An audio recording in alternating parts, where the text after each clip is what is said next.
ওয়ালটন হিলে technical analysis করতে যাচ্ছি। আমরা দেখি এটা কি বুলিশ অবস্থানে আছে কিনা, এই জিনিসটাকে আগে আমরা দেখি।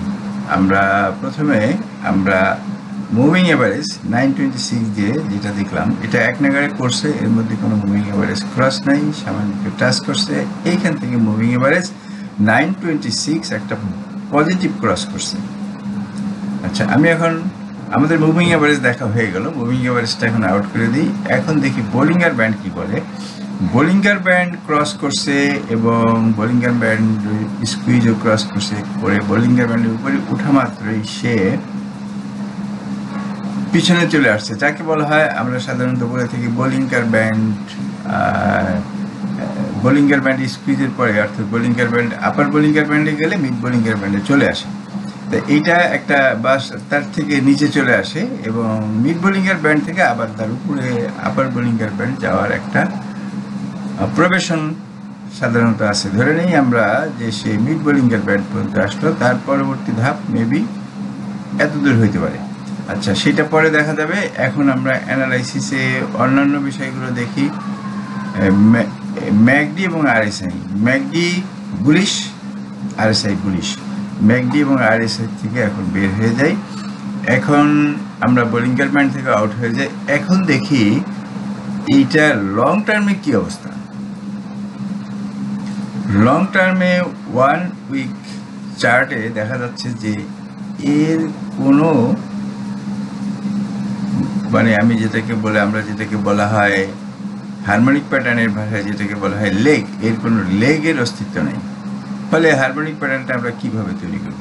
কিন্তু হারমোনিক প্যাটার্নটা শুধু লেগ হলে হয় না, হারমোনিক প্যাটার্নের আরও একটা ব্যাপার আছে, সেটা হলো যে সে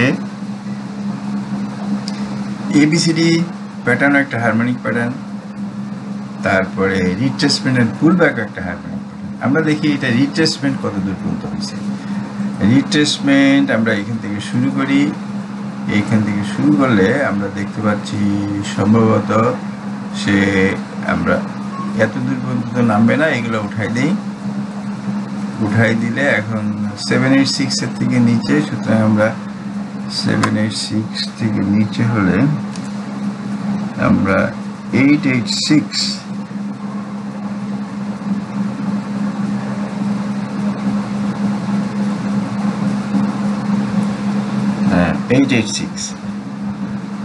পর্যন্ত, আমরা 886 পর্যন্ত টানলাম, প্রায় 886। এখন সে যেহেতু বুলিশ, আমরা খুব বেশি দূর পর্যন্ত আপাতত হিসাব করব না, আমরা টোটাল হিসাবটা করে ফেলি। তারপরে আমরা আমাদের মতো করে পরে যখন ট্রেড করবো সেই সময় আমরা ভেঙে ট্রেড করব। এখন এইখান থেকে আমি 886ই ধরলাম। 886 হলে পরে তার আপার টার্গেট পুল ব্যাক হইতে পারে 1.13 পর্যন্ত।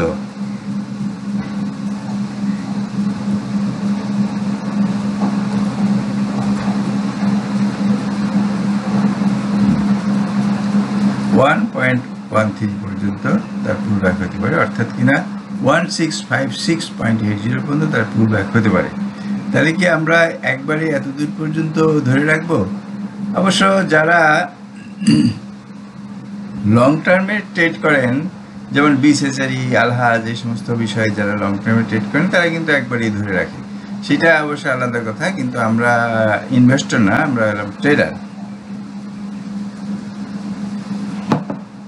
সুতরাং আমাদের লং টার্ম ধরে রাখার কোনো দরকার নেই। বাই অন ডিপস, অর্থাৎ কিনা যখন এটা পড়বে, অর্থাৎ এইখানে যখন আমি আবার বোলিঙ্গার ব্যান্ডে আসি, বোলিঙ্গার ব্যান্ড অ্যান্ড এটা ডেইলি চার্টে আসি, আমরা ট্রেড করব ডেইলি চার্টে, অর্থাৎ বোলিঙ্গার ব্যান্ড। এবং যখন এই বোলিঙ্গার ব্যান্ড টাচ করবে, এটার বাইটা আমরা সেই সময় এটার বাই দিতে পারি। অর্থাৎ কিনা সে